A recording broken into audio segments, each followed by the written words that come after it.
And now, it's time for another Dice Tower review with Tom Vasel. So I saw Beer and Viking on the shelf, and I knew nothing about it. I saw there was another game, Sake and Samurais, but Beer and Vikings. I said, all right, we'll give it a try. So we give it a try. Here we are to give you our opinion.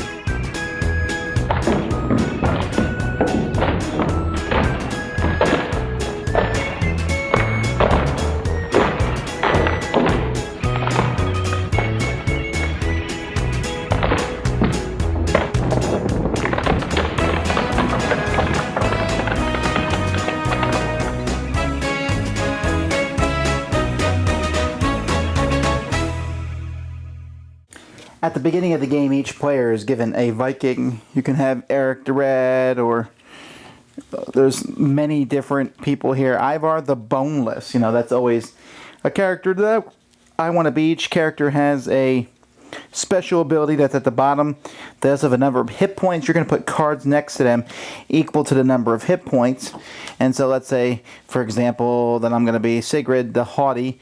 You also put a rage token there that you'll be able to go crazy. Each player also gets one weapon, the family sword. And let's talk about this. This is an example of cards in the deck.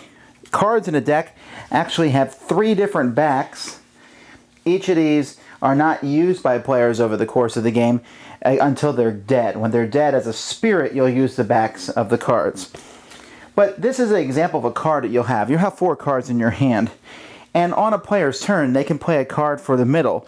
So for example, if I played a family sword, I would be putting the sword, equipping my character with a sword. But I could also play it for one of the 4 sides. Well, one of the 3 sides, actually, because the defense side is only used as defense. But I could attack somebody here with one of my weapons, adding 2 to the attack.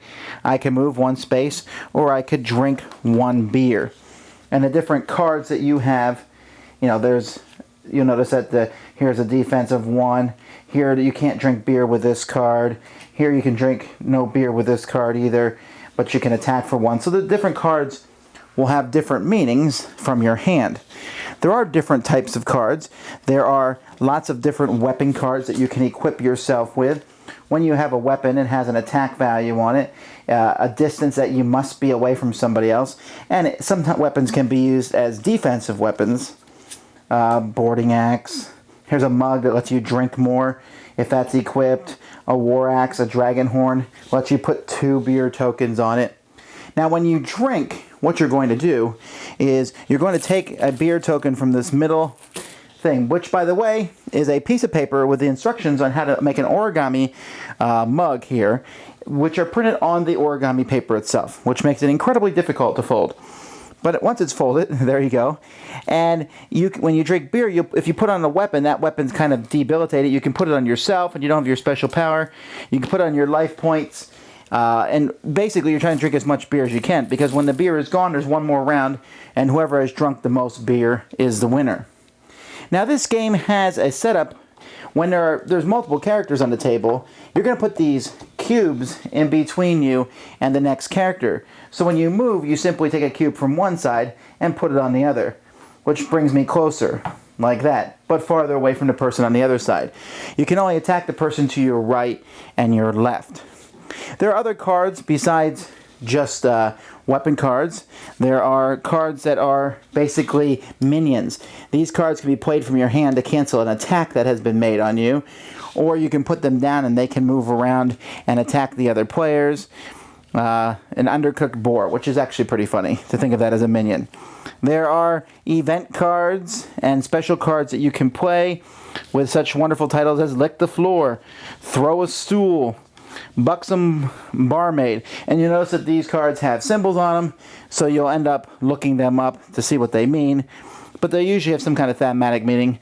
Here you drink from the spittoon, it gets rid of someone's beer token. And here, it's for you. You can redirect something that someone has thrown at you. So like I said, there's lots of different weapons and cards that you can play from your hand. Now, if you are killed, which means you lose all your hit points here, then you turn into a ghost, and your goal basically is to annoy the other players with different actions that you can take depending on what the top card of the deck is, and you're also still trying to drink beer. I don't know. If you are still alive and kill people, you can get a card from Valhalla, which will give you a special ability. I mean, here, Thor, you're going to win now, because we all seen what that hammer is going to do. And there's other optional rules that you can bring into this. There is another game called Saki and Ninjas, I believe, or no, Saki and Samurai, which is compatible with this game. Anyhow, last person, well, once all the beer is gone, whoever has the most beer wins. I suppose you can also win by being the last person standing and then just drinking like a maniac. Like a bad hangover. Like licking the floor. This is just not a good game. And I'll tell you why. Because this game is trying really hard to be that kind of game where you're like, hey, everybody, let's play Beer and Vikings. And let's mix it up with some Saki and Samurai. And let's all gather around a bit. Okay, and there are games like that people like. You know, Munchkin, the kind of game where you hit other people. The quintessence game, the game that really is the epitome of this style is bang, you know, like bang, bang, bang, bang, and everyone's shooting around the table, shooting at each other, and there's even a samurai version of that now. This is trying to be that. It's like, oh, but this is cool. When you die, you do something different, and when you drink, this happens, and you have special abilities, and you can move back and forth, and that all sounds cool. And it might even have looked cool for my description. But ladies and gentlemen, it is most decidedly not cool. It's boring. Everything in this game just ends up boring you. Now, we won't even get into the rules. Rules were written very poorly. Okay? And it's really weird because they have standard rules and then basic rules. And some of the rules are in the standard and some of them are basic. You actually have to read both of them to play either. Bad. Bad. But, all right, let's say some positive stuff. Good artwork. Like the artwork. I love some of the ideas. I like the different backs of the cards. I mean, it doesn't help you know what's on this other side of the card, but I like that there's two different ways to do different things. I like if you're dead, there's a chance to fight back, although in this game, it's really ridiculous, and it's actually better to die, because all the dying people are a team working together to drink, and there's no real way to kind of go after them, and so they're just sitting there drinking beer and annoying people, and then I can only hit the person to my right and left. Boring! And so many times hits are like, I attack you, I block, I attack you, I block, I attack you, I block, I attack you. It went through. What? And everyone stops. What? Something went through, and that's just boring. The idea of using cards for multiple things is interesting. The special abilities are cool. The different weapons, you're like, oh wow, there's so many cool things in this game, but it all comes down to the fact that it's boring. And now you're really going to be taking my word on that because, you know, I played it and you have it, likely, and so again, I'm telling you, it's probably going to sucker a lot of people in because it looks very interesting, and it even sounds interesting when you go over it. It sounds like a cool take that game. Minions are worthless to put on the table. They're so much better keeping your hand to avoid that attack that's going to do you damage. And so the game drags as people hit back and forth, and eventually people die, and there's drinking of beer, and from that really lame origami cup in the middle, it's, I don't know. I forgot to mention, you can do 2 actions per turn, and you can use that rage token to do 4 once per game. That it's going to really matter because most of the time 2 actions isn't enough. You need those 4 actions to do some real damage to people. But if you mess up on those 4 actions, if you hit someone and they happen to be able to block it, well then it was all a waste. So no.